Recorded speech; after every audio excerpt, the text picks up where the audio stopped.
యేసే మార్గం, నిన్ను విడువడు ఎడబాయడు. ఈరోజు దేవుని వాగ్దానం. హల్లెలూయా. అందరికీ ప్రైజ్ లార్డ్ అండి. ప్రతి ఒక్కరికి వెరీ గుడ్ మార్నింగ్. ఎంతమంది అయితే ఉదయకాల వాగ్దానం వింటున్నారో దేవుడు మిమ్మల్ని మీ కుటుంబాన్ని దీవించి ఆశ్రయించునుగాక. మీ సమస్యలు మీ బంధకాలన్నిటి నుంచి దేవుడు విడిపించే దేవుడు, మీ కుటుంబంలో శాంతిని, సమాధానాన్ని, నెమ్మదిని అనుగ్రహించే దేవుడు అండి. ఎంతమంది అయితే ఈ ఉదయకాల సమయంలో ఈ వాగ్దానం వింటున్నారో చాలామంది వాగ్దానం వింటూ కామెంట్ సెక్షన్లో మీ ప్రేయర్ రిక్వెస్ట్ కూడా తెలియజేస్తా ఉన్నారు. సిస్టర్స్ అండ్ బ్రదర్స్ మీ గురించి తప్పక మేము ప్రతిరోజు ప్రార్థిస్తూ ఉన్నాము. మరి అదేవిధంగా చాలామంది షేర్ చేస్తూ ఉన్నారు. మరి వారికి నా హృదయపూర్వక వందనాలు చెల్లించుకుంటున్నారు. మరి పాస్టర్ విలియం మినిస్ట్రీ అనే మన యూట్యూబ్ ఛానల్ కూడా ఉంది. ప్రతి ఒక్క సబ్స్క్రైబ్ చేయండి, లైక్ చేయండి, షేర్ చేయండి. మరి ఫేస్బుక్ ద్వారా కూడా వీక్షిస్తున్న వారికి కూడా నా హృదయపూర్వక వందనాలు చెల్లించుకుంటున్నాను. మరి ప్రతి ఒక్కరు షేర్ చేస్తూ ఉన్నారండి. మరి నిజంగా దేవుడు మీ పట్ల అనేక అద్భుతాలు జరిగించాలని మనసారా కోరుకుంటూ మీరందరూ హ్యాపీగా ఉండాలని మీ కుటుంబ సభ్యులు మీకు మన హృదయపూర్వక వందనాలు చెల్లించుకుంటూ ప్రార్థించుకుందాం. స్తోత్రం పరిశుద్ధాత్ముడు యేసయ్యా, నీకే వందనాలు, స్తుతులు, స్తోత్రములు, వాగ్దానం ద్వారా మీరు మాట్లాడి బలపరచమని యేసు నామములో అడుగుచున్నాను తండ్రి. ఆమేన్. హల్లెలూయా. సామెతలు 9వ అధ్యాయము 10వ వచనం అండి. యెహోవా భయభక్తులు కలిగి ఉండుట జ్ఞానమునకు మూలము, పరిశుద్ధ దేవుని గురించి తెలివియే వివేచనకు ఆధారము. హల్లెలూయా. చూడండి, యెహోవా యందు భయభక్తులు కలిగి ఉండుట జ్ఞానమునకు మూలం అంటండి. ఈరోజు దేవుని యందు భయభక్తులు కలిగి ఉంటే ఏమొస్తుందంటే మీకు జ్ఞానము కదండి. హల్లెలూయా. మా జ్ఞానానికి మూలం అని చెప్తుండు. ఒక ఇంటికి మూలం ఏంటండి? మూలరాయి వేస్తారు కదండి, తలకు మూలరాయి వేస్తూ అంటారు. హల్లెలూయా. మరి దేవుడు ఖచ్చితంగా మరి దేవుని యందు భయభక్తులు కలిగి ఆయన త్రోవలు ఎప్పుడైతే నడుస్తామో, ఆయన యందు నమ్మకం కలిగి విశ్వాసం కలిగినప్పుడు దేవుడు అనేక అద్భుతాలు, అనేక ఆశ్చర్యాలు చేస్తూ ఉంటాడండి. అందుకేమంటే యెహోవా యందు భయభక్తులు కలిగి ఉంటా జ్ఞానమునకు మూలము, పరిశుద్ధ దేవుని గురించి తెలివికి వివేచనకు ఆధారం. చూడండి, దేవుని దగ్గర భయభక్తులు కలిగి ఉంటే జ్ఞానం వస్తుంది ఒకటి, రెండవది పరిశుద్ధత వస్తుంది, మూడవది తెలివి వస్తుంది అంటే, నాలుగవది వివేచన వస్తుంది. హల్లెలూయా. చూడండి, ఆయన మీద ఆధారపడిన వారికి ఏ నష్టం ఉండదండి.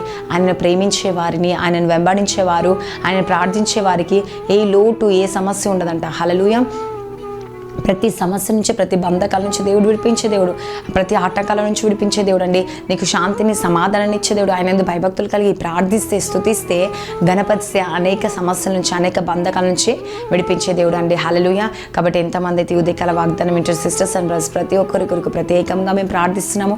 ప్రత్యేకంగా దేవుడు మనల్ని ఆశీర్వదించబోతుంది. ఈ ఉదయకాల సమయంలో, ఈ మార్నింగ్ టైంలో ఎంతమంది ఇలా ఈ వాగ్దానం వింటున్నారో దేవుడు మీ పట్ల అద్భుతాన్ని చేయబోతుంది. హల్లెలూయా. ఆశ్చర్యం చేయబోతున్నాడు. కాబట్టి ప్రతి ఒక్కరు ప్రార్థించుకుందాం. ఈ వాక్యం దేవుడి దీవించి ఆశ్రయించునుగాక. ఆమేన్. స్తోత్రం పరిశుద్ధ ఆత్మల యేసుప్రభా, నైనా ప్రతి కుటుంబాన్ని దర్శించండి, దీవించండి, ఆశ్రయించండి. యేసుప్రభా, నిజంగా నీ యందు భయభక్తులు కలిగి జీవించాలి. జ్ఞానము దయచండి నైనా, నీ తెలివి దయచండి, ఆ వివేచన దయచండి. యేసుప్రభా, పరిశుద్ధత దయచండి. మీరే కార్యాలు జరిగించే దేవుడు. ప్రతి కుటుంబాన్ని దర్శించండి, ఆశీర్వించండి, దీవించండి. యేసుప్రభ, మీరే అద్భుతకరుడు, ఆలోచనకర్త నైనా, నిత్యుడు తండ్రి, సమాధానకర్త. యేసుప్రభ, సైన్యంలోకి అధిపతి నీకే స్తోత్రంలో. యేసుప్రభ, మీరే కార్యం చేయండి. ఎంతమంది నైనా దేవా మరి ఈరోజు బర్త్డేస్, మ్యారేజ్ డే వాళ్ళందరినీ జ్ఞాపకం చేసుకొని దీవించండి. యేసయ్యా, గర్భఫలం దయచండి, లైఫ్ సెటిల్ దయచండి. యేసుప్రభ, ప్రతి ఆటంకాల నుంచి విడిపించండి. నేను ఎంతమంది రక్షణ భాగ్యం, రక్షణ దయచండి. కుటుంబ ప్రార్థన చేసుకుని సహాయం చేయండి. యేసయ్యా, ఐసీయూలు ఉన్నవారు, అనేక రకరకాల రోగాలతో ఉన్నవారు, మరణ పరకలు ఉన్నవారు స్వస్థత విడుదల దయచండి. జాబ్ దయచండి. గర్భఫలం దయచండి. యేసయ్యా, ఎంతమంది అయితే డైవర్స్ తీసుకోకుండా సహాయం చేయండి. ఎంతమంది కోర్టు కేసు కొట్టవేయబడాలి. యేసుప్రభ, డ్రైవింగ్లో తోడుగా ఉండండి. స్కూల్, కాలేజ్, జాబ్, రాకపోకలు, ప్రయాణం తోడుగా ఉండండి. ఇంకెవరు ఏ నిమిత్తం అయితే ప్రార్థిస్తున్నారు ప్రతి ఒక్క సమస్య నుంచి విడిపించండి. యేసుప్రభ, వారి కుటుంబం శాంతి, సమాధానం, సంతోషం అనుగ్రహించి ఈ రాత్రి వేళ సమయం దేవా మరి ప్రతి ఒక్కరు రాత్రి వేళనే సమయంలో ప్రార్థించుకుంటూ ఉంటారు కదా యేసయ్యా, ఉదయం కొరకు. యేసుప్రభ, ఆ రాత్రి వేళ సమయంలో కూడా వారి ప్రార్థన ఆలకించి ఉదయం అంతా వారికి తోడుగా ఉండి దేవా మరి సహాయకర్తగా మీరు ఉండండి. యేసుప్రభ, మరి నాయన ఉదయం నుంచి రాత్రి నుంచి ఉదయం వరకు ప్రతిరోజు ప్రతి ఒక్కరు ప్రార్థించుకోవడానికి సహాయం దయచండి. యేసయ్యా, ప్రతి అవసరాల నిమిత్తము మొరపెట్టుకోవడానికి సహాయం దయచండి. ప్రతి ఆటంకాల నుంచి విడిపించి ప్రతి కుటుంబాన్ని దీవించి, ఆశించి, పోషించి, సంరక్షించమని నజరేయుడైన యేసుక్రీస్తు నామంలో అడుగుచున్నాను తండ్రి. ఆమేన్. God bless you.